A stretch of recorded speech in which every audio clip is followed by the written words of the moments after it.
일생 동안 당신이 반드시 읽어야 될 100권의 책 일당 100. 오늘도 아주 재밌는 책 여러분께 소개해드리도록 하겠습니다. 반갑습니다. 정프로고요. 네, 정박입니다. 네, 이지선입니다. 네, 자 오늘은 여러분이 굉장히 좋아하실 만한 소재의 책인 것 같습니다. 네. 딱 봐도 그 느낌이 좀 오고요.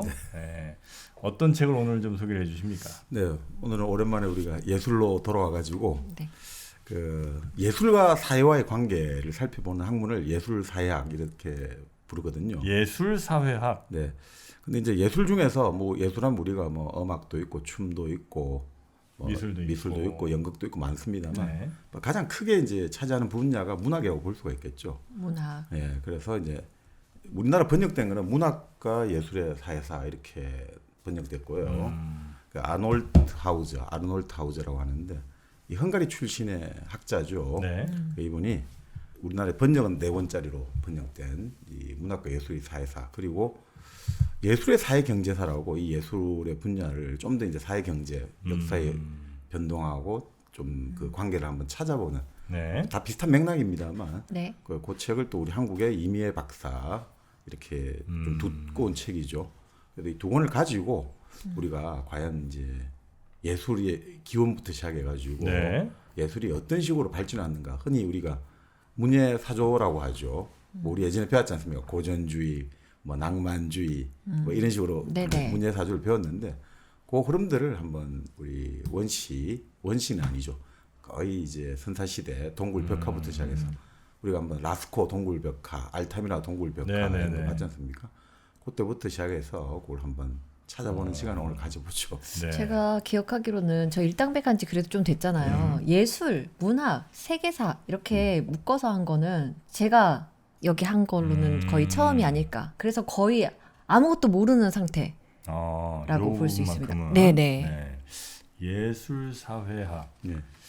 예술경제 이쪽은 뭐 저도 이렇게 쏙 기억이 나지는 않습니다. 네. 네. 우리가 예술 뭐 다 우리가 문학을 하고 뭐 여러 가지 많이 했습니다만 네. 그다 크게 보면 이제 예술의 범주에 들어가는데 그 예술의 기원이랄까 예술이 어떤 식으로 만들어지는가. 그러니까 보통은 우리가 지금 생각하는 게 예술 지상주의 이런 거 많이 생각하잖아요. 네. 예술이라는 거는 좀 순수하고 네. 독립적이고 이렇게 생각하는데 바로 오늘 아놀트 하우저에 따르면 모든 예술이라는 것은 사회의 산물이라는 거죠. 시대의 산물이고 그것이 예술가라든지 예술 작품이 하나의 진공 상태 속에서 존재하는 게 아니라 이 사회와의 역동적 관계 속에서 사회의 영향을 받고 뭐 그렇다고 해서 무조건 사회가 시키는 대로 뭐 문학 작품이 뭐 찍어내듯이 나오고 이런 건 아니고 서로 이제 뭐라고 할까 상호작용을 하는데 기본적으로 사회라는 하나의 어떤 토대 이 토대 속에서 예술이라는 것이 마치 위에 있는 상부구조 그러니까 가장 중요한 것은 토대가 상부구조를 결정하지만 상부구조도 나름의 상대적 자율성이 있다. 이게 좀 막시점적 시각인데 그 시각에서 한번 보면 상당히 또 우리가 새로운 걸 바라볼 수가 있어요. 네. 최초의 예술은 뭘 것 같아요?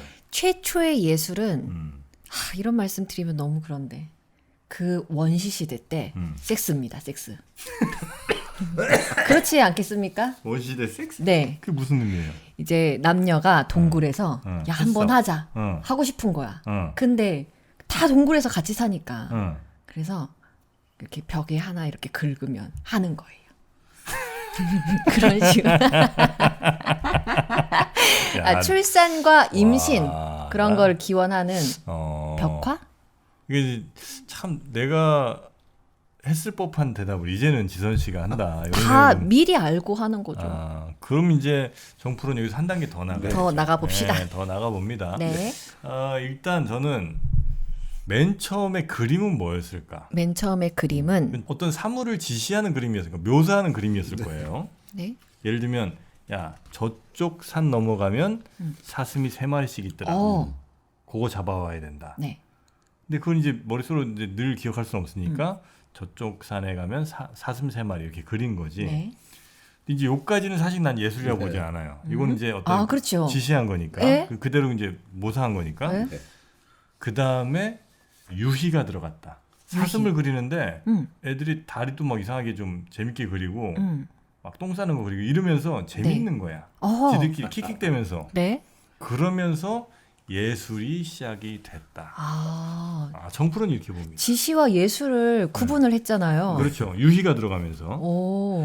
뭐 그렇게 볼 수도 있는데요. 아닌가 보다. 뭐 맞습니다. 기원이 들어간 건 맞아요. 어떤 뭔가를 바라는 거. 네. 그래서 사실 우리가 지금 바로 예술의 기원하면 가장 이제 오래된 동굴 벽화가 그 예전에는 우리가 뭐 알타미라 동굴 벽화, 라스코 동굴 벽화 이렇게 알고 있는데 네. 네. 1994년에 그 프랑스 쇼베 동굴 벽화가 나왔죠. 그게 지금 한 3만 년 정도 됐을 거예요. 3만 년. 그리고 알타미라랄까 라스코가 15,000에서 7,000년 뭐 이렇게 네. 나온 거예요. 굉장히 오래됐네요. 네. 근데 거기 보면 기본적으로 사람들이 많이 보는 곳에 그린 거 아니에요. 아주 동굴 깊숙한 곳이라든지 그리고 그림을 그린 데다가 또 다시 그림을 겹쳐 그리고 이렇게 했거든요. 그러니까 이것은 결국 뭐냐 하나의 마술적 행위였다, 주술 행위였다는 거죠. 주술적 행위. 그러니까 사냥 특히 우리가 말이나 들소를 많이 그려놓은 걸로 봐서 많이 좀 잡게 해주세요. 사냥을 성공하게 하는 그 주술이었다는 뭐 거죠. 그렇겠죠. 예. 그래서 그런 걸로 시작을 했고, 근데 그것들이 이제 그 주술적인 의미에서 새로운 어떤 요즘으로 치면 가상현실을 창조한 거예요. 여기서 예를 들어 하나의 어떤 이것이 똑같은 현실로 보는 거죠. 그래서 여기 말을 딱 죽이고 이제 소를 우리가 죽이고 사냥을 성공하면 현실에서 바로 이게 연결된다고 본 거죠. 마술로 시작한 거죠. 그 말을 그려놓고 여기 화살을 딱 그려서 꽂힌 걸 그려놓으면 이 그림이 마치 진짜 우리가 말을 화살 꽂아서 잡을 수 있는 것처럼 네. 그렇게 이제 생각했다는 거군요. 바로 그림을 통해 가지고 실제를 소유한다고 믿은 거죠. 마술인 거죠. 그러니까 뭐 예를 들어 그림 그리고 나서 이제 소라든지 말 그림 그리고 나서 그 그림에다가 대고 화살을 쏘기도 하고 그렇게 해가지고 하면 결국 현실에서 내가 이 소와 말을 얻는다 이렇게 이제 생각했던 거죠. 그러니까 결국은 하나의 주술적 행위의 수단으로 먼저 시작을 했던 거죠. 그러니까 그럴 수 있겠네요. 그 처음에는 그 짐승을 똑같이 그려야 되는 거죠. 그래서 알타미라라든지 이런 동굴 벽화 보면 어마어마하게 이게 실물하고 비슷해요.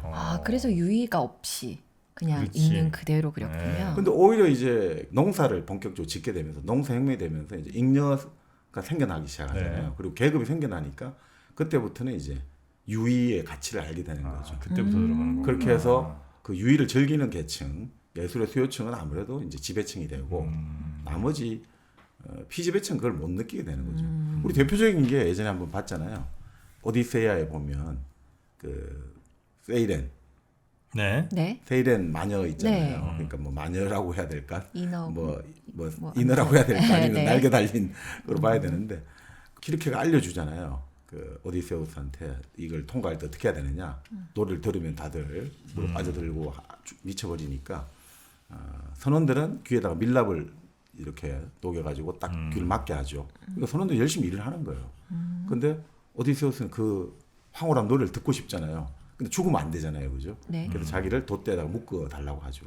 그런 다음에 부하들에게 내가 아무리 이걸 풀어달라 해도 내 말을 듣지 마라 하면서 이제 자기는 즐기는 거죠. 네. 그러니까 결국은 그게 예술의 이제 유의의 성격은 지배계급이 즐기는 것에 시작되었고 사실 역사가 이제 이렇게 변해오면서 그 예술을 향유하는 계층이 갈수록 증대되고 있다.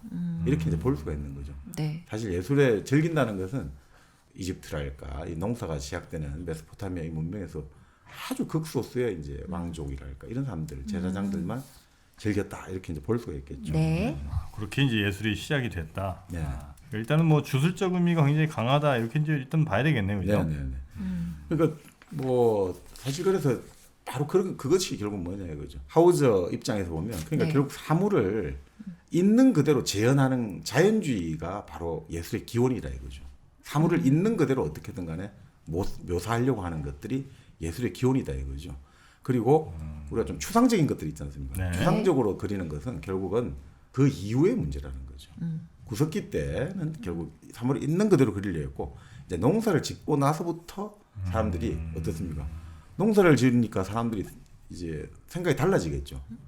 지금까지는 떠돌이 네. 생활이잖아요. 하루벌 하루 먹고 살고 사냥하고 열매 따먹고 이러다가 농사를 짓니까 정착을 하게 되고 그리고 농사 지을 때 어떻든 가장 중요한 게 자기 힘보다는 하늘이잖아요. 하늘. 네. 비가 제때 오는지 그죠? 어떻게 바람이 제때 부는지 뭐 여러 가지 이런 어떤 기후 조건에 의해서 결정되기 때문에 그 하늘의 뜻, 그죠? 그리고 별자리라든지 이런 거 보고 어느 때 씨를 뿌려야 되고 뭐 그런 것들 이걸 봐야 되니까 그리고 하늘을 봐야 되니까 하늘은 안 보이잖아요. 추상적이고 시간. 그러니까 뭔가 눈에 보이지 않는 것을 생각하게 된 거죠. 그러니까 예술도 눈에 보이지 않는 것들을 그리는 방식, 기하주의로 빠져나가게 됐다는 거죠. 그래서 그걸 가지고 계속해서 이제 예술의 기원을 가지고 이제 두 개가 대립하고 있었는데 그 하우저 입장에서 보면 자연주의적 작품이 먼저다 이렇게 보는 거죠. 이게 결국 그 어떻게 보면 막시즘적인 입장하고 일맥상통하는 거죠. 가장 시작은 네. 우리가 네. 현실을 반영하는 거다 이거죠. 저도 그래서 그림 하나를 좀 그려봤습니다. 뭐 하시나 했는데 이게 뭔데요? 요 그림 어떻습니까? 정프로님의 정신 세계를 나타내는 거라면 네. 불안하고 음. 굉장히 요즘 주식이 많이 떨어졌나 보다 아. 이런 생각이 듭니다. 요 저도 이제 주술적 의미의 그림인데요. 네. 많은 분들이 이 독서대를 좀 이렇게 보셨으면 좋겠다. 독서대를 깔고 이렇게 책 읽는 모습을 한번 주술적 의미로 한번 그려봤습니다. 아 그러셨구나. 리드모아 독서대. 네. 네, 이렇게 만약에 여러분들이 네. 독서대를 이거를 인상으로 가야 될까요? 낭만으로 가야 될까요? 사실적이잖아. 사실적. 이 정도는 사실적이잖아. 아 그래요? 사실이군요. 이 네. 정도 됐잖아요. 네. 네, 이렇게 여러 각도로 누워 있는 이 독서대. 여러분이 편한 각도로 보시면 되겠고요. 여러분의 목 건강, 요즘 이제 목 건강, 거북목 너무 많습니다. 네. 편안하게 앉아서 보실 수 있는 독서대, 리드모아 독서대가 네. 여러분의 독서 습관을 바꿔 드릴 수 있습니다. 네. 인터넷에서 리드모아 독서대 검색하시면 되겠습니다. 네. 광고를 위해서 이런 것까지 그려주는 정프로의 센스 너무 대단하다 진짜. 네. 자, 근데 먼저 하우저를 잠깐만 이야기 드리면요. 하우저. 네, 문학과 예술의 사회사 이건 99년에 나온 거고 최근에 나온 책은 그 칼라 도판이 많이 들어가가지고 아주 보기 좋습니다. 네. 요건 이제 흑백 그림이 많지 않은데 네. 이 바로 방대한 책을 써낸 아놀드 하우저 같은 경우가 참 대단한 분이죠. 이게 헝가리 사람인데 헝가리 태어났는데 유대인이에요. 그러니까 뭐 당연히 이 사람이 1892년에 태어났으니까 이제 이 사람이 본격적으로 활동하려고 할 때 나치가 집권을 하고 유대인들 탄압했지 않습니까? 네. 그러니까 결국 이 사람이 영국에 건너와 가지고 활동을 하게 됐죠. 근데 영국에 건너와 가지고 영화사의 자벽부 이런 완전 사환 이런 정말 뭐 먹고 살아야 되니까 네. 그 일을 하면서 이 책을 쓴 거예요. 그렇게 해서 이 책이 완전 기념비적인 책이 된 거죠. 사실 우리가 대학교를 다닐 때 문학예술에 관심 있는 사람은 한 번에 그냥 책을 안 읽더라도 이걸 손에 들고 다녀야 되는 그런 책들이었거든요. 그래요? 필독서였어요? 그러니까 뭐 전 세계 지식인들의 필독스라고 해도 과언이 아니었죠. 백낙청 선생이 또 번역을 하신 거예요? 네, 그러니까 우리나라의 쟁쟁한 백낙청 선생, 연몽 선생, 한양대 반성환 선생 이런 분들이 번역을 이 네 권을 나눠가지고 했고, 그러니까 그럼에도 불구하고 이게 처음 읽으면 좀 쉽지는 않은 것 같아요. 그래서 한 두세 번 읽어야지 이제 잘 다가오는데 그 읽으면 읽을수록 이게 참 번역도 뭐 나쁘지 않구나, 참 좋구나 이런 생각도 많이 듭니다. 예. 예, 1892년생이신데 거의 한 90세 가까이까지 책을 쓰셨네요. 뭐 루카치와의 대화 같은 건 1978년이니까 거의 한 86세, 7세. 그러니까 우리 나이로 87에. 예, 그때 책을 쓰실 정도니까 정말 대단한. 그 당시 헝가리 태생에 좀 유명한 사람들이 많이 나왔거든요. 그 특히 문학예술 분야에 지금 말씀하신 루카치, 게오르기 루카치하고 요즘은 조르지 루카치라고 부르기도 하는데 그 루카치 같은 경우도 워낙 뛰어난 미학자였고 네. 또 칼 마나임 같은 그 헝가리 출신의 그때 이 별들이 쏟아져 나올 때 동시에 막 쏟아져 나오는 것 같아요. 그래요? 그러니까 그런 식으로 나왔고 네. 그래서 이제 나름 부다페스트 헝가리 부다페스트 아주 유명한 사람들이었죠. 그러니까 이 책하고 또 비슷한 성격의 어떻게 보면 같은 이제 문예 사조를 다루는데 어떤 좀 반대된다기보다 조금 관점이 다른 책이 우리가 예전에 한번 세계사 책도 했는데 그 바로 이제 곰브리치 곰브리치. 바로 서양 미술사가 예. 이 책하고는 또 조금 약간 걔가 다릅니까? 네, 걔가 다른 관점에서 그것도 아주 명작이죠. 네네네. 그리고 또 좀 비슷한 게 에리 아우어바라는 사람의 미메시스라는 책이 있거든요. 미메시스. 그것도 이제 서양 그 문학 전부를 하나의 어떤 통시적으로 한번 관찰한 책인데 아주 좋은 책입니다. 네. 그 책 같은 경우는 그 에리 아우바가 바로 지금 하우즈하고 비슷한 인생 궤적을 그렸어요. 에리 아우바라는 사람은 베를린에 태어났는데 또 유대인이에요. 네. 이 사람도 당연히 탄압이 들어오잖아요. 그래서 어떻게 했냐면 이 사람은 그 당시 지금 티르키예로 갔어요. 이스탄불. 이스탄불에서 뭘 했냐면 청소부를 했어요. 네네. 청소부하면서 또 책을 쓴 거예요. 이 책처럼. 오. 청소부를 그 몇 년을 하면서 거의 10년 가까이도 하면서 네. 그 명작을 탄생시킨 거죠. 근데 참고 서적이 없잖아요. 원전 이런 것도. 없고. 네. 그 와중에 자기 기억을 살려갖고 그 방대한 서적을 다 쓴 거예요. 하여튼 그 대단한 사람들이 많이 있습니다. 네. 여튼 요건 이제 하우저의 네. 책 문학과 예술의 사회사 총 네. 4권짜리인데 이제 오늘 뭐 다는 아마 소개해드리긴 네, 좀 네, 어려울 것 네. 같긴 합니다만 네. 일단 그 아주 옛날에 그 예술과 우리 사회와의 관계를 네. 이제 하나하나 좀 들어가 볼까요? 네. 먼저 이제 하우즈 잠깐만 그 예술의 관점을 설명드리면 이렇게 요약할 수 있겠습니다. 예술 작품이라는 것은 예술가를 비롯해 가지고 수많은 사람의 노동이 필요하고 그 작품을 만들고 향유하기 위해서 사회적 비용을 지불해야 된다. 그러니까 모든 인간의 예술 활동이라는 게 예술을 위한 예술 이런 게 아니라 한마디로 사회적인 성격을 띠고 있다는 거죠. 그것은 저 선사시대 동물 벽화부터 영화까지 다 그건 같다고 보는 거죠. 자, 근데 이제 아까 말씀대로 이게 그래서 사회적 성격을 띠니까 무조건 사회가 요구한 대로 그냥 수동적으로 그럼 예술은 반영하는 거냐? 그건 아니고 예술이 당연히 이제 사회하고 서로 상호작용하는 것들이 우리가 있을 수 있죠.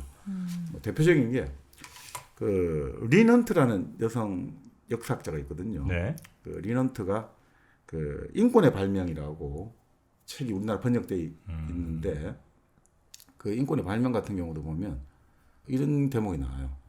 우리가 18세기에 들어와 가지고 유럽에서 고문이라든지 노예 제도라든지 그리고 가부장 제도에 대한 사람들이 이렇게 해서 안 되겠다, 이걸 바꿔야겠다라는 이제 여론이 만들어지기 시작했거든요. 네. 네. 왜 18세기에 그게 만들어졌냐 이거죠.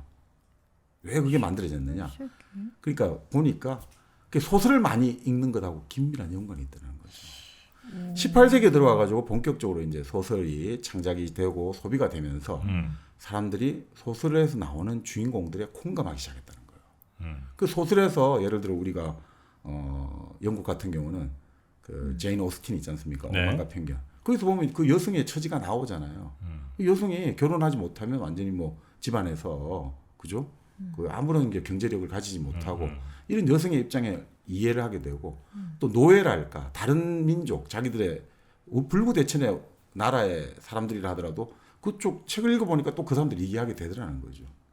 꼭 내 형제, 내 동포, 내 젠더, 내 남성 여성 아니더라도 이제 이해할 수 있는 그게 뭐로 가능했냐? 책으로 가능해졌다는 거죠. 픽션을 많이 읽으면 읽을수록 이 공감하는 근육이 강화되더라는 거예요. 네. 그런 것들이 결국 이거 고문하면 안 된다. 이 책을 읽어보니까 이 고문 당할 사람의 그 고통과 이런 게 막 느껴진다 이거죠.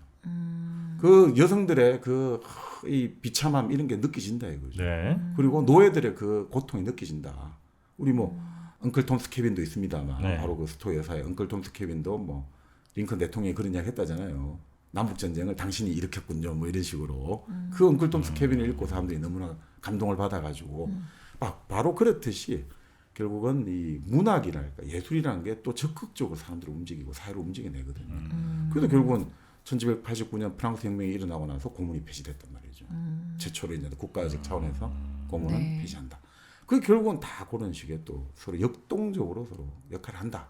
그러니까 우리가 예술의 어떤 사회 경제, 문학과 예술의 사회사 이런 것들이 수동적으로 무조건 그러니까 문학 예술은 경제에 따라서 결정되거나 이런 건 아니고 영향을 받는다 정도로 서로 상호 작용을 한다. 이렇게 이해하시면 될 것 같습니다. 경제적인 당시의 사회 경제적인 영향을 당연히 많이 받는 건 네네. 사실이지만 네. 또 예술 작품들이 그 네. 사회나 경제적 상황들을 바꿔주기도 하고 네. 실제로 우리도 몇몇 영화들이 아주 센세이션하게 또 네. 영향을 줘서 뭐 법안을 막 이렇게 만든다든지 네. 그때 뭐였죠? 뭐 그 무슨 도가니 같은 도가니였죠. 네. 네. 도가니 같은 경우도 네. 뭐 도가니법 뭐 이런 것도 막 네. 만들려고 국회의원들이 또 나서기도 하고 네. 뭐 그런 게 있으니까 확실히 영향을 상호 그렇죠. 준다. 여기 맞는 얘기인 것 같네요. 우리 예전에 드라마 모래시계 이게 나왔을 때 그 애초에 당시 이제 50 세력들이 1995년 지방선거에 한번 출마해 보려고 이제 반격을 하겠다고 했다가 1995년 모래시계가 쫙 드라마가 나오기 시작하면서 그게 다 사라져 버린 거예요. 이 모래시계를 보면서 사람들이 드라마 보면서 이런 일이 광주에서 이런 일이 하면서 다 그냥 다 사라져 버린 거예요. 그래요? 50대 이런 일이 이러면서 삼천 교육대 이런 거 나오니까 막 사람들이 그냥 다 격분해가지고 그 50 세력이 그때 출마를 못 해버린 거예요. 출마하고 정치 세력화를 꿈꾸다가 네네. 그러니까 그만큼 드라마라든지 영화 한 편이 어마어마한 힘을 가지고 있는 건 사실. 그래서 이제 검사가 네. 스타 검사가 나오고 네, 국회로 또 입성하는 일들이 있었죠. 네.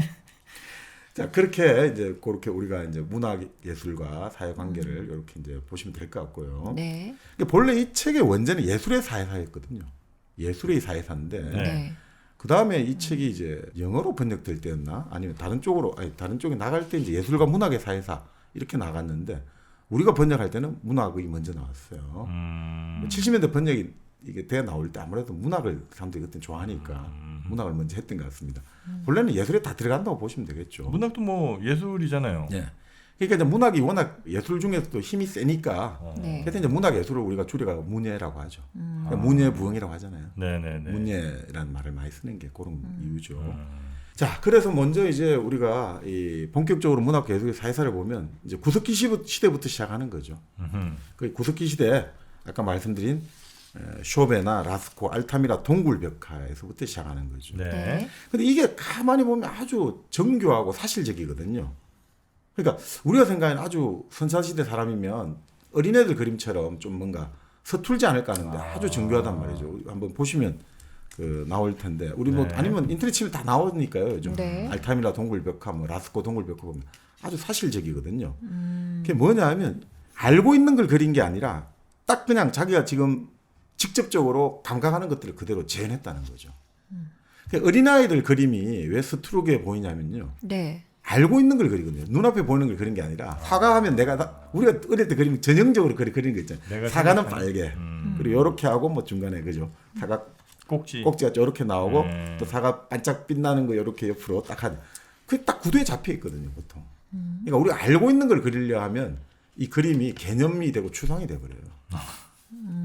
근데 이때 선사시대, 구석기 시대 사람은 딱 그냥 직접적으로 시각적 인상을 그냥 딱 한눈에 포착하는 걸 그리는 거예요. 기억되는 대로. 그 이상을 안 그리니까. 그러니까 개념이 주는 고정불변에 의존하지 않고 딱 지금 자기의 그러니까 이게 결국 나중에 나오기까지가 그게 프랑스 인상파가 나오기까지 몇천 년이 뭡니까? 그죠? 만 년 이상이 더 걸린다고 볼 수가 있는 거죠. 그만큼 오랜 시간이 걸렸는데 우리가 흔히 말하는 아까 말씀드린 사과는 빨갛고 둥글고 이런 고정관념에 안 잡히고 내가 그냥 보는 대로 다 그렇게 해서 그렇게 사실성이 이게 나오게 되는 거죠. 네. 그 다음에 아까 말씀드린 왜 그렇게 또 그걸 원하느냐 그렇게 해야지 내가 현실에서 직접적으로 사냥감을 내가 재물을 얻어낼 수 있으니까 그러니까 바로 실용적인 그 목적에서 자연주의적인 경향이 처음부터 나왔다 이렇게 이제 보는 거죠. 그러니까 어떻게 보면 우리가 항상 그래서 우리가 생각할 때 그림을 잘 그리냐 못 그리냐 할 때 우리가 똑같이 그렸느냐 안 그렸느냐 이걸 따지잖아요. 근데 그건 사실 여기에 기원하고 있는 거예요. 기본적으로 우리가 거기서 시작을 하기 때문에 그걸 갖고 수준이 낮다 이렇게 말할 수는 없고 기본적으로 우리가 그림을 처음 평가를 할 때 그 기준을 갖고 갈 수밖에 없는 거죠. 그건 당연한 겁니다. 왜냐하면 그림이라든지 이거는 기본적으로 시각 예술이자 조형 예술이잖아요. 네. 그러니까 이게 아주 그러니까 문학을 빼고 우리가 예술을 하면 그 다음에 미술이 그 따라 나오거든요. 네. 왜냐하면 미술은 시각 예술이자 조형 예술이라는 거죠. 자, 우리가 인간이 정보의 90% 이상을 시각을 통해 획득하잖아요. 네. 그러니까 이게 어마어마하게 중요한 거예요. 결정체니까 시각 예술이 중요하죠, 그죠? 거기에다가 조형 예술이잖아요, 이거. 일정한 형태를 남기잖아요. 평면이든 뭐 입체든. 음악이라든지 무용이라든지 이런 거는 어떻습니까? 예술 행위가 일어나는 순간 사라져 버리잖아요. 일어나는 건 그 음악을 추고 네네네. 음악을 듣고 무용을 추는 순간 사라져 버리는데 미술은 그 행위를 하는 순간 형태가 딱 만들어지고 흔적이 딱 남는 거죠. 그 시대의 흔적을 그대로 시간을 냉동시켰다고 해야 되나? 딱 고정시킨 형태로 나타나는 거죠. 네네. 우리 대표적인 게 울산 방구대 암각화 있지 않습니까? 그 옛날에 그 고래 그림하고 다 그려져 있잖아요. 그리고 그때 그려진 당시가 그대로 탁 들어가 있잖아요. 그러니까 이게 사람들로 하여금 어마어마한 느낌을 준 거죠. 이걸 처음 발견한 사람들은 네. 아무것도 없는 데서 우리가 뭔가 그림을 그려가지고 새로운 가상현실을 창조했다고 하는 거예요. 그러니까 이게 얼마나 마치 무에서 유를 만들어낸 거라는 거죠. 그러니까 이때 이 사람들의 흥분이라고 할까. 현실을 하나 새로 만들어낸 거예요. 그러니까 내가 여기서 그림에서 사 하나를 그려놓고 소 하나를 그려놓으면 이 세계 전체의 소 한 마리가 더 늘어났다고 생각하는 거예요. 아. 네. 그게 가상현실인 거죠. 네, 네. 네. 그래서 사실은 이 그림, 해와 조각 이런 것들은 바로 그걸로 형태로 만든 역사이기 때문에 이게 시대의 그걸 딱 그냥 그대로 보여주기 때문에 너무나 사람들에게 이제 박진감 있게 다가오고 또 우리가 결국은 그런 거잖아요. 아무리 유치하다고 하더라도 사람은 내 눈으로 보고 싶잖아요. 내 눈으로 봐야지 우리가 뭐든 백문이 불여일견이라고 하잖아요. 내가 봐야지 그것이 만족이 되고 내가 확증을 할 수가 있잖아요. 네. 그러니까 미술은 뭡니까? 어떻든 직접적으로 보여주잖아요. 음흠. 보여주고 상을 만들어주잖아요. 아무리 그것도 하나의 어떤 간접화됐다 하지만. 네. 그러니까 사람들에게 있어가 미술이라는 것들이 그렇게 직접적으로 다가오고 한눈에 탁 파악이 되고 이런 의미에서 이 미술이 아주 보편적인 그 공감대라고 할까 설득력을 얻는 예술이다. 이제 이렇게 볼 수가 있는 거죠. 네, 네. 자, 그래서 이제 결국 미술이 결국 예술에서도 가장 이제 핵심을 잘 드러낼 수 있다. 이제 그리고 그렇다고 한다면 미술이 예술의 핵심이고 예술의 핵심이 또 예술이 또 문화의 핵심이라고 한다면 결국 인간이 동물하고 다른 거는 문화를 갖고 있다는 것이고 그러면 우리가 말하는 예술, 미술 이런 것들이 결국 인간의 본질을 가장 잘 드러내는 이제 하나의 분야라고 볼 수 있다. 이제 이렇게 볼 수 있겠죠. 네. 자, 근데 이런 동굴벽화가 아까 말씀대로 감상을 기대하거나 유의는 아닌 것 같다. 왜냐하면 감상을 기대한다면 많은 사람들이 보는 데서 그려놔야 될 건데 저 깊숙한 곳에 들어가서 이제 그렸다는 거다. 아니 그러면 이렇게 생각할 수도 있잖아요. 사람들이 많이 다니는데 그렸는데 없어진 거예요. 그래서 저 깊숙이 그린 것만 남아 있는. 네, 남아 있는 거라고 생각할 수도 있지 않아요? 역시 이 지선 씨도 네. 거의 정프로예요. 아 그래요? 네. 아 반갑습니다. 근데 아까 말씀드렸듯이 예술 작품을 만들 때도 사회적 비용이 많이 들어가잖아요. 네. 그때 사람들이 사냥하는데 온갖 모든 것들을 전력을 다 투입을 해야 되는데 과연 이제 그렇게 단순한 감상용으로 그렇게 정교하게 그리려면 시간이 필요하잖아요. 그러니까 그러려면 이 그림을 그린 사람한테 뭔가 우대를 해줘야 될까요? 대우를. 야, 너는 그림 그릴 때 딴 거 뭐 해줄게라고 돼야 되는데 그럴 정도의 과연 여력은 됐을까? 여력이 되었을까라는 좀 의문이. 네, 근데 상상을 해보면 아까 보여주셨던 그 그림이 되게 정교했다 했잖아요. 네. 그렇게 잘 그릴 수 있는 사람은 엄청 약간 주술적인 의미로 너 진짜 대단하다라면서 막 네. 추앙받았을 것 같아요. 그러니까 초기에는 그 화가가 사냥꾼이었을 거예요. 왜냐하면 사냥꾼이 되으니까 그 관찰을 잘했을 거 아닙니까? 그렇게 정교하게 관찰하면 사냥꾼이 항상 그 감각을 활성화시켜야 되잖아요. 뭐 그렇겠죠. 그러니까 그런 거 아니겠느냐. 이 싶기도 하죠. 네. 사냥꾼 중에 손재주가 좀 좋은. 그리고 그 사람이 결국은 나중에 종교인이 됐겠죠. 제사장으로. 아. 그리고 제사를 지내는 거니까. 그러면 그 사람이 자연스럽게 우리가 초기 부족에서 리더였겠다. 네. 그러니까 이게 결국은 마술 같은 거잖아요. 네. 그러니까 결국 마술을 통해 가지고 우리가 뭔가 사람을 속이든 아니면 초자연적인 뭔가를 보여주는 게 마술이고 요술이고 그리고 그것이 결국 주술이잖아요. 주술이라는 것은 결국 어떻게 보면 뭔가를 기원하고 내가 재해를 일어나지 말아 달라고 방지하는 게 그거잖아요. 그러니까 결국 이런 것들을 통해 가지고 결국 예술은 주술하고 예술이 서로 그 원리가 비슷한 거죠. 네. 그러니까 사실 주술의 원리는 뭐 나중에 한번 또 말씀드릴 기회가 있겠습니다만 그 유명한 이제 인류학자 그 황금가지 그 책을 보면 그 주술이 기본적으로 이렇게 시작하는 거죠. 공감 주술이라고 해요. 주술의 원리는 유사와 감념, 전념이에요. 유사와 전념이에요. 네. 유사와 서로 정의. 비슷한 것이 비슷한 것끼리 서로 작용하고 내가 뭔가 손을 대고 이러면 접촉을 하면 그것이 또 감념된다, 전념된다. 이게 바로 주술의 원리예요. 네. 그러니까 무슨 말이냐면 이런 거죠. 머리에는 호두를 먹으면 좋다. 아. 왜? 뇌같이 생겼으니까. 뇌같이 생겼으니까. 아. 비슷하게 생긴 것끼리 비슷하게 먹으면 좋다. 아. 비슷하게 생긴 게 비슷한 걸 먹으면 힘이 더 세진다. 장어꼬리 먹으면 네. 청어꼬리는 왜지? 그게 뭐랑 닮았어요? 응? 힘찬 막 장어. 아 이상하네. 뭐 장어. 그리고 이제 우리가 감염은 당연히 아시겠죠. 접촉을 하면 그 침이 옮겨온다. 네네. 뭐 그 아니면 부정을 타면 또 부정을 옮겨온다. 이런 네. 것들이. 근데 바로 예술의 원리가 뭡니까? 결국은 닮음과 모방이잖아요. 그러니까 이런 유사 이런 것들. 항상 우리 모방하는 거잖아요. 그래서 플라톤 했던 말이 예술은 뭐냐? 이데아의 세계에 있는 그 이데아를 그냥 모상이다. 본딴 거다 이거지. 네네네. 진상이 아니라 그 본뜬 거밖에 안 되고 그 본뜬 거를 다시 또 본뜬 거니까 이거는 정말 수준 낮은 거다 이거죠. 자, 이데아가 있단 말이죠. 이데아에서 말이야 이데아가 있어요. 근데 우리 지금 살아가고 있는 현실에서의 말이라는 것은 그 이데아를 본뜬 모상이란 말이에요.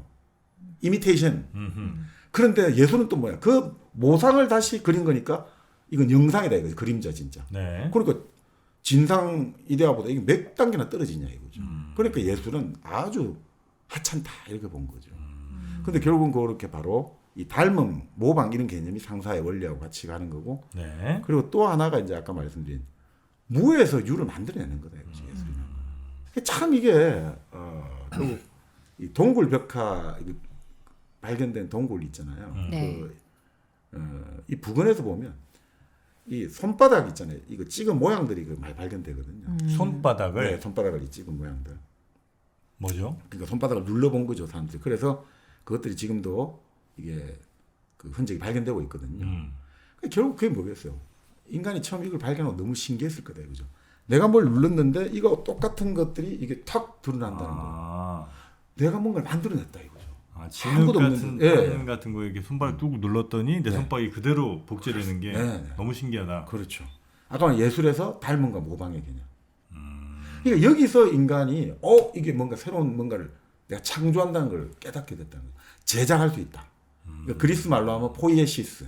그러니까 그리스에서는 시를 그게 포이에시스에서 포임이 나온 거예요. 포이트리 시가 제작이에요, 제작. 그러니까 나무를 갖고 뭐 책상을 만들든 시를 만들든 똑같은 제작이란 말이에요, 제작. 무에서 유를 만드는 거. 저는 제작이요. 여기서 다른 해석 하나 넣어도 되겠습니까? 어우, 왜 네. 감독이나 배우들이 자기들이 이렇게 거리에 네. 찍잖아요. 네. 그런 것처럼 내가 있음을 기억하라고 이렇게 그렇습니다. 하는 걸 수도 있잖아요. 예전에 그렇죠. 네. 예전에 근데 이제 예전에 만약에 그럴 거면 네. 이 손바닥으로 누른 이 자국이 네. 다른 사람의 손바닥과 다르다는 걸 이제 인식할 정도의 지적 수준이 돼야 되는데 네네. 아마 그때는 그냥 눌러서 모양이 찍히는 것 자체가 신기한 거지. 신기했다고요? 여러 사람이 찍었는데 그 사이에 뭐 지문이 좀 다르고 이런 거 사이까지는 아마 몰랐을 거라고 정프로는 봅니다. 네, 제 수준에서 딱 막아냈습니다. 아니 근데 그게 존재 증명이겠죠. 결국 그 손바닥을 찍는다는 것 자체가 내 존재가 그거 만들어낸 거잖아요. 지금 말씀대로 아니니까 뭐 그러네. 만들어낸 거죠. 네. 네. 그러니까 이게 결국은 나는 생명이 있잖아요. 예를 들어가지고 생명이 있는데 이거는 무생명이잖아요. 무생물인데 뭘 만들어냈다. 근데 그게 같을 수 있다는 걸 발견했다 이거죠. 그러니까 이 예술하고 결국 수학하고 비슷한 거예요, 사실은. 수학에서 보세요. 돌멩이 2개하고 사과 2알하고 사람 2명이 다 같은 이라는 그 개념을 딱 우리가 찾아내잖아요. 이라는 것, 둘이라는 것들. 그럼 뭔가 만들어내고 그다음에 합동, 닮은 꼴 이런 거 있잖아요. 도형이 이게 크기가 다르고 하지만 닮은 꼴이라는 개념을 만들어내잖아요. 세모? 네. 큰 세모도 세모고 작은 네. 세모도 세모고. 네. 야. 그러니까 그런 개념들이 이게 결국 이런 식으로 결국 그렇게 예술하고 이런 것들이 다 연결된다는 게 뭔가를 만들어내고 그것을 이제 거기서 하나의 어떤 생명과 무생명이지만 뭔가 서로 조응할 수 있다. 대응할 수 있다. 일당백 진짜 멋있네. 갑자기? 네. 진짜 감동했어요 지금 방금. 네. 왜? 지금 방금 손바닥을 찍는 행위는 우리한테 당연히 이거는 나를 기억하는 행동이야라고 저희는 인식하고 있잖아요. 근데 그 당시에는 이게 발명이었던 거야. 그렇죠. 이거는 나를 기억하는 행위야. 이런 식으로 굉장히 네. 저는 뭔가 감동했는데요. 그래요? 네. 아유. 좋습니다 일당백. 시청자분들도 그런 감동이 좀 같이 전해졌으면 좋겠는데 잘 전해졌을려나 모르겠습니다. 아니 근데 뭐 예술이 지금 감동이 많긴 맞는 게 네. 우리가 예술가 하면 이제 그리스 신화 예전에 한번 배웠지 않습니까? 그 예술가 할 때 올페 나오잖아요. 오르페우스. 네. 오르페우스가 수금 한 학대 잘 찾지 않습니까? 네. 근데 부인이 죽었잖아요. 에우리디케, 유리디케가 죽었지 않습니까? 그래서 부인을 살리려고 저승까지 내려가잖아요. 하데스의 명계까지 내려가가지고 얼마나 그걸 잘 탔는지 심지어 돌까지 감동을 했다잖아요. 돌까지 바위까지 감동을 하고 자 그러니까 결국은 다시 너희 부인을 저 지상으로 데려가라. 물론 디도를 돌아봐서 결국 부인을 다시 못 데리고 왔지만 네. 그만큼 그 예술은 죽음까지도 감동시킬 만큼 예술은 위대한 거다. 이게 바로 결국은 사실 예술의 우리가 신화의 기원에도 그렇게 나오듯이 네. 예술은 실제로 뭔가를 만들어낸다는 거, 창조해낸다는 거, 그리고 무에서 유를 만들어내는 거. 그게 바로 생명이고 신이잖아요. 그 예술가를 우리가 그냥 창조주에 비교하는 게 이런 것도 아닌 게 새로운 세상을 만들어낸다는 새로운 우주를 그런 의미에서 우리가 태초에 탁 손바닥을 지금 말씀대로 흙바닥에 찍어보고 딱 진흙에 찍어봤을 때 뭔가 탁 나왔을 때 그 놀라움이라고 할까 이것은 뭐 가히 뭐 짐작하기 어렵겠죠. 네. 자 이렇게 구석기 시대는 자연주의적으로 시작되다가 이제 신석기 시대에 이런 마술로서의 예술이 사라지고 애니미즘과 기악 양식이 등장하기 시작합니다. 애니미즘과 기악 양식.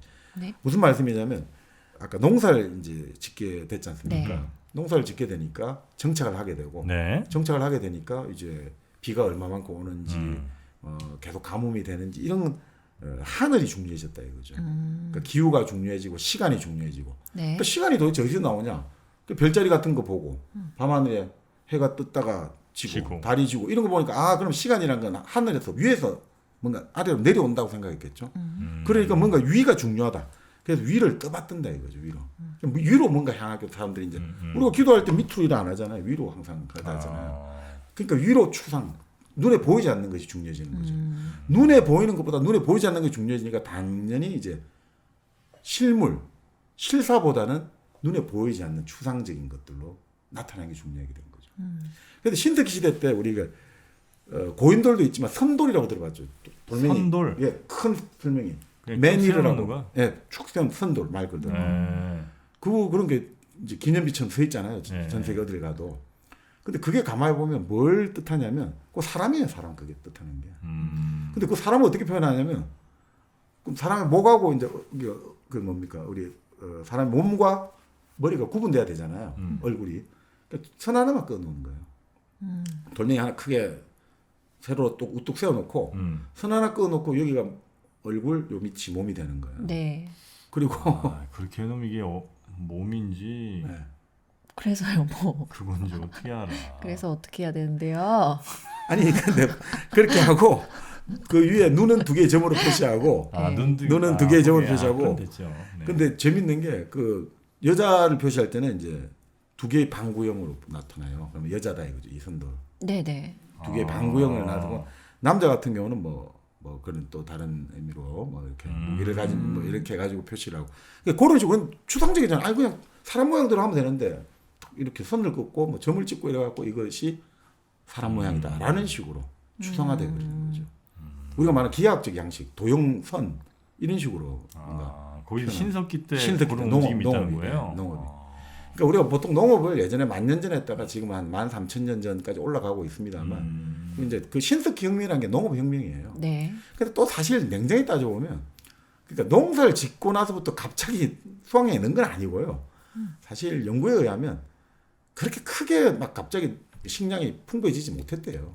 그랬을 것 같아요. 예. 거기에 있잖아요. 사람들이 농사 짓는 방법을 몰랐잖아요. 그냥 씨만 뿌려지고 뭐 이래 뭐가 나니까 먹었는데 본격적으로 우리가 농업혁명이라고 부를 수 있는 건 지금부터 한 4,000년 전이래요. 뭐냐면 사람들이 이제 무수한 실험 끝에 그걸 알게 된 거죠. 잡초를 뽑아주면 이게 더 많이 곡물이 난다. 더 잘 자라고 그다음에 흙을 갈아주니까 이제 공기 중에 질소 성분이 고정돼 가지고 이게 비료 역할을 한다는 걸 알게 된 거예요. 밭을 갈아고 이렇게 안에 있고 뒤집어주고 이렇게 그렇습니다. 하는 게 그게 4,000년밖에 안 됐어요, 사실. 뭐 이집트니 메소포타미아 요 정도 와서 이제 문명이 있을 때 정도 그렇죠. 가능했고. 근데 그럼에도 불구하고 어쨌든 그래도 하루벌이 하루 먹고 사는 무정부주의적 삶이라고 이렇게 나와요. 떠돌이의 삶인 거죠. 이건 진짜 하루벌이 하루 먹고 살고 내일이 어떻게 될지 아무도 모르는 삶에서 그래도 한 동네 정착을 하고 뭐 요즘 같은 어떤 효율적인 수확량은 네네. 아니지만 어느 정도 그래도 기대할 수 있는 양이 나오잖아요. 그러니까 이게 완전히 달라지는 거죠. 인간이 자연과의 네네. 관계도 달라지고. 그래서 저는 그 빗살무늬 토기를 굉장히 큰 변화의 하나로 봅니다. 네네. 토기라는 것 자체가 이제 뭔가 음식물 같은 거 저장을 해야 될 거 아닙니까? 네. 이게 그 저장, 잉여 생산물이라는 의미 하나. 그리고 빗살무늬가 있잖아요. 네. 사실 그거는 실용적인 측면에서 뭐 좀 덜 미끄러진다 정도 있을 수 있으나 네. 사실 이게 크게 중요한 건 아니거든요. 오. 이건 뭔가를 밑쪽으로 뭔가를 시도를 했다는 거잖아요. 네. 예, 그래서 그 빗살무늬 토기를 저는 예술적 어떤 그 중요한 기념비적 사건으로 봅니다. 예. 맞습니다. 네. 맞습니다. 저는 그래서 그 빗살무늬 토기에 나중에 한번 네. 꼭 1kg 커피를 한번 담아 먹고 싶어요. 아.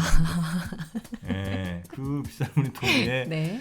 1kg 커피를 담아서 그 향긋한 흙 냄새와 커피 냄새가 섞인다면 얼마나 또 아름다운 맛이 될까. 네. 늘 기대하고 있고요. 1kg 커피는 어느 컵에 담아도 심지어 뭐 종이컵에 담아도 맛있으니까요. 맛있죠. 네. 그러나 물론 가능한 일회용품보다는 이 머그컵이라든지 뭐 그런 거를 사용해 주시기 바라겠고요. 네. 마시는 걸 예술로 끌어올린 게 바로 1kg 커피 그 아니겠습니까? 예술이죠. 네, 예술입니다. 커피가 예술이 됐습니다. 맞습니다. 예, 레벨이 완전히 다른 커피 1kg 커피와 함께 여러분의 삶도 예술로 승화하시길 바라겠습니다. 맞습니다. 자, 네. 자, 그러니까 사실 네. 우리가 이제 그 구석기 시대 때 좀 아주 사실적인 자연적인 작품이 유행하다가 신탁기에 들어와가지고 오히려 이제 추상적이 됐는데 그러니까 결국은 아까 지금 말씀드린 실질적인 농업혁명이 한 4,000년 전에 일어나가지고 농지도 이제 확대가 되고 이제 제방식으로 강을 쌓아가지고 그 농사 짓는 땅이 넓어지고 네. 그다음에 흙도 갈고 잡초도 뽑고 이렇게 하면서 그때부터 이제 일종의 식량 생산이 비약적으로 늘어나고 그러니까 뭐 여러 가지 경제 활동이 좋아지잖아요. 네. 그게 좋아지니까 다시 예전처럼 물건을 관찰하는 버릇이 생겨나는 거죠. 왜냐? 장사를 해야 되잖아요. 바꿔야 되잖아요. 뭐 물무게가 나더라도. 네. 그러니까 야 이놈이 좋은 물건 가져왔는지 나쁜 물건 가져왔는지 꼼꼼히 살펴봐야 될 거 아닙니까? 그러니까 재물을 관찰하는 습관이 생기고 네. 그다음에 뭐 사람들한테도 이제 저 동네에는 무슨 좋은 물건이 있다더라. 근데 뭘 설명을 해줘야 되는데 이게 설명을 100분 해준보다 또 그려가지고 보여주는 게 좋잖아요. 그러니까 그런 식으로 뭔가 사실적인 묘사를 하는 이런 분위기가 만들어지니까 이렇게 재물을 이제 사람들이 좋아하게 되고 또 재물이 늘어나니까 또 좋아하고 더 욕망하게 되겠지만 그렇게 반드시 좋아하게 되면요. 이제는 그 재물 자체를 좋아하면서 그다음에 이 재물은 이 물건의 원리를 추구하려는 마음이 생겨나거든요. 이 물건은 어떻게 만들어졌을까? 어떻게 해서 이 형태를 가지게 됐을까? 어떻게 해서 이런 성질을 가지게 됐을까? 그러면 그게 이제 흔히 말하는 과학하는 마음이 되는 거죠.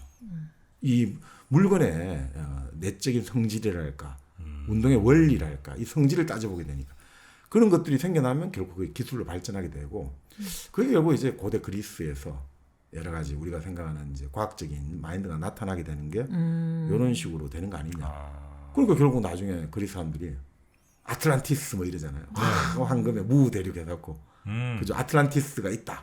그렇게 하면 거기는 뭐 어마어마한 물건이 많고 이런 식의 막 그런 것들을 생각하면서 계속해서 이제 기술도 발전시키고 나가는 게 되는 거죠. 일종의 그 아마 플라톤인가가 네. 마치 그 이상향인 것처럼 뭐 아마 써놓기로는 뭐 9,000년 전에 뭐 네. 무슨 그 저 어마어마한 뭐 대륙 하나가 있어갖고 거기 원형으로 된 그렇죠. 황금 궁전도 뭐 있고. 근데 아마 그 이야기는 뭐 그래서 그걸 찾으려는 사람들도 많이 있었으나 사실은 뭐 바다에 가라앉아 있다. 뭐 그런 말도 이게 있죠. 뭐 그런 얘기도 있고 네. 한데 대체로 아틀란티스 대륙의 위치를 이제 플라톤이 어쨌든 기술한 걸로 따지자면 네. 그 헤라클레스의 뭐 그 기둥 지브롤터 해협이죠. 그렇죠. 네. 그 그 이상은 넘어가기 기둥 힘들었을 거고. 그 지브롤터 해협 뭐 근처 어디로 아마 보고 네. 있으나 사실 그 위치는 대서양이라는 게 이제 아메리카 대륙과 유럽, 아프리카 대륙에 이렇게 딱 붙어 있는 게 찢어진 그 네. 부분이잖아요. 근데 그 빈틈이 없는 거예요. 딱 맞추면 딱 맞아. 해안선이. 그 이야기는 결국 뭐 뭔가 그 안에 대륙이라든지 큰 섬이 있을 만한 그게 없다. 네. 그래서 아마 대서양 쪽은 아닐 거고. 그럼 이제 뭐 사하라 사목 쪽에 뭐 그 비슷한 뭐 동심형한테 무슨 저 흔적이 있다 뭐 이렇게 얘기를 하는데 네. 결국은 아마 그냥 상상의 네. 대륙이었을 가능성이 매우 높다. 현재까지는. 그러니까 이제 결국은 그게 이제 아틀란티스 대륙이 그렇게 막 사람들에게 성향화된 거는 결국 재물에 대한 욕심 그리고 이제 이런 것들이 그 바탕에 깔려 있는 거 아닌가. 아틀란티스에 황금 궁전이 있고 이런 것 자체가 그러니까 그런 이야기가 사람들에게 받아들여졌던 이유 자체가 네. 그 당시에 그러니까 그 물건에 대한 욕심이랄까. 그래서 그 물건을 알아보려는 과학적 원리 이런 것들이 다 되면서 하나의 어떤 이상형을 상징하게 되는 거죠. 그래서 이제 더 이제 그것들 자극하게 되는 거죠. 뭐 그거 찾으려는 노력들이 많이 있었는데 네. 뭐 아마 그거는 이제 찾기는 쉽지 않을 거다. 네. 그리고 아마 그 제자 플라톤의 제자들도 뭐 그 비슷한 얘기를 했습니다. 뭐 우리 스승님이 이런 얘기 했는데 네. 그건 좀 그냥 뻘소리다. 어디서 뭐 좀 많이 보셨나 봐요. 어허, 눈치 또 채셨네. 아 네. 외계인 아니에요 외계인? 외계인 원반. 아틀란티스 대륙이. 네, 그래서 네. 이제 그런 얘기 하시는 분들도 있죠. 이집트의 그 피라미드가 네. 고대로 갈수록 더 정교하고 커. 말이 안 되잖아요. 우리 기술은 점점 네. 발전해야 되는데 네. 그렇다면 혹시 아틀란티스 대륙의 후손들이 그치. 막 기원전 네네네네. 뭐 엄청나게 더 옛날에 잘 이게 맞아, 피라미드 맞아. 잘 만들었는데 그거 이제 그 기술 전해줬더니 점점 애들은 이제 인간들은 잘 못하는 거죠. 그래서 뭐 그런 얘기들도 있고 저 남미 쪽에 가면 하얀 뭐 차림을 한 누가 이렇게 신들이 내려와서 뭐 자신들에게 뭐 영원한 뭘 약속한다 이렇게 했는데 그들이 결국 또 외계인들이 아니었나 이제 이런 얘기도 네. 하시는 경우가 있습니다만 과학적으로 입증된 바는 없다. 맞습니다. 어딘가에서 한 것 같죠? 느낌이 네. 딱 티가 나죠? 네. 네. 출처는 비밀입니다. 네. 자 그렇게 이제 신석기 시대에 들어와 가지고 이제 아까 말씀드린 대로 이제 그 구석기 시대에 항상 그 죽음에 대한 공포, 굶주림, 불안 뭐 이런 것들로 가득 차 있다가 농사를 짓게 되면서 이제 우리를 넘어서는 뭔가 힘이 있는 것 같다라고 사람들이 생각이 된 거죠. 네. 우리를 넘어서는 뭔가 보이지 않는 힘이 있다. 아, 그러니까 지금까지 구석기 시대 마술이라는 것은 세계와 모든 것들이 하나 이론론이잖아요. 그러니까 그 가상의 현실 세계나 현실의 세계나 다 같이 연결돼 있잖아요. 그러니까 그림을 그려가지고 이걸 실제한다고 생각. 말을 잡으면 또 여기 나오고 이런 식으로 연결돼 있는데 자 신석기 시대에 들어오면 어떻게 됩니까? 이제 뭔가 보이지 않는 뭔가 하늘 힘이 있다 생각하면 이제 세계가 이원화되는 거죠. 보이는 세계와 보이지 않는 세계. 그죠? 그러니까 이게 이원화가 되니까 다 어떻습니까? 눈에 보이지 않는 뭔가 귀신, 신령, 영, 정신 이런 게 있다라고 보는 거죠. 그래서 그것들이 뭔가 우리에게 행운과 저주를 가져다 준다. 그러니까 당연히 모든 것에 이제 뭔가 정령이 깃들어 있지 않을까. 그래서 바로 애니미즘이 나옵니다. 애니미즘. 네. 네. 고전까지는 사람들은 심지어 꿈과 현실도 구별하지 못했다고 합니다. 그래요? 꿈꾸고 일어나면 우리 왜 어렸을 때 보면 가끔 그럴 때 있잖아요. 내가 꿈에서 맞아. 네. 네. 이 현실과의 구분이 좀 애매한데 그 전에 분들이 그때는 이제 그게 내가 꿈에서 본 거라는 인식 혹은 이건 이제 현실이 아니라는 그 인식이 좀 없었다는 거죠. 그런 이야기를 하시기도 합니다. 네. 그러니까 이전에는 하나로 가 있다. 꿈과 현실도 하나로 연결되어 그렇죠, 있다가 그렇죠. 이제 여기서부터는 이제 나눠지는 이분법이 거죠. 되는 거예요. 네. 그러니까 이제는 명확하게 사람은 나와 나 아닌 어떤 그 인간과 인간이 아닌 뭔가 존재가 있다라고 생각이 되는 거죠. 그래서 여기서부터 이제 정령 숭배 애니미즘이 나오고 그다음 영혼의 신앙 뭔가 보이지 않는 귀신이 있다. 그리고 사자 예배 죽은 사람을 이제 항상 제사를 지내는 네네. 이런 것들이 이제 여기서부터 시작을 하는 거죠. 네. 그러니까 여기서부터 이제는 우상도 하나 만들어야 되겠고, 그죠? 뭘 하나 만들어 갖고 이제 뭐 기도를 하든지, 부적. 네. 그러니까 이런 그리고 죽음 무덤에 부장품 이런 걸 넣어야 된다. 이런 생각들이 나타나는 거죠. 우리가 모르는 이 또 다른 세계가 있다라고 생각하니까. 자, 그러니 여기서부터 이제 예술은 종교 예술과 이제 장식 예술로 좀 나눠질 수 있겠죠. 그렇죠. 이제는 지금까지 똑같은 예술이었는데 이제는 뭐 종교 예술, 죽은 다음에 세계를 생각해야 되니까. 그 다음에 살아있는 지금 아까 말한 우리 먹으면서 빛살 무늬도 이어야 될 거 아닙니까? 그 무늬도 이어야 되니까 이 장식 예술 이렇게 이제 나눠지게 되는 거죠. 네. 자, 그러니까 단순하게 이제 구석기 시대에서는 상호 연결로 보다가 애니미즘은 항상 이제 이원적으로 가게 되는 거죠. 그러니까 아무래도 눈에 보이지 않는 정령 이런 게 나오니까 추상적인 것으로 기울 수밖에 없는 거죠. 네. 그래서 이렇게 이제 하나의 기하주의로 예술이 이제 새롭게 바뀌어 나갔는데 네. 이것들이 사실 꽤 오래 가요. 이런 기하주의, 이런 그 바뀐 어떤 추상적인 문화가. 이 책에 보면 기원전 5000년부터 기원전 500년까지 거의 4500년간을 지속했다. 왜냐하면 농경 문화라는 것들이 바탕이 되니까 농경 문화의 특징이 인습적이잖아요. 잘 안 바뀌잖아요. 네네. 옛날 했던 그대로 같이 가자. 우리가 농사, 농촌 할 때 드는 생각이 안정적인 동시에 그게 뭡니까? 변하지 않는 고향이지만 그렇기 때문에 항상 변화가 없는 거죠. 그렇죠? 고향을 생각하면 동구밖에 느티나무 500년을 묵은 그러니까 변하지 않는데 그러니까 그 문제는 항상 어찌 보면 인습적이고 고식적인 거죠. 계속 똑같은 게 반복되는 거죠. 자, 그러니 이게 한 4,500년간 보수적으로 계속해서 내려온 거죠. 그래서 신석시대 어느 마을에 발견된 토기가 막 그냥 다 똑같은 거예요. 어느 마을에 발견된 토기의 이제 유적들을 보면. 그 5,000년 전이나 뭐 한 500년 전이나 비슷비슷하더라는 거죠. 아니요, 마을에서 발견된. 그러니까 적어도 각 가정마다 조금씩 다르지 않을까 했는데 그것까지 다 똑같은 거예요. 너무 획일화된. 네, 완전히 그렇게 돼 있는 거죠.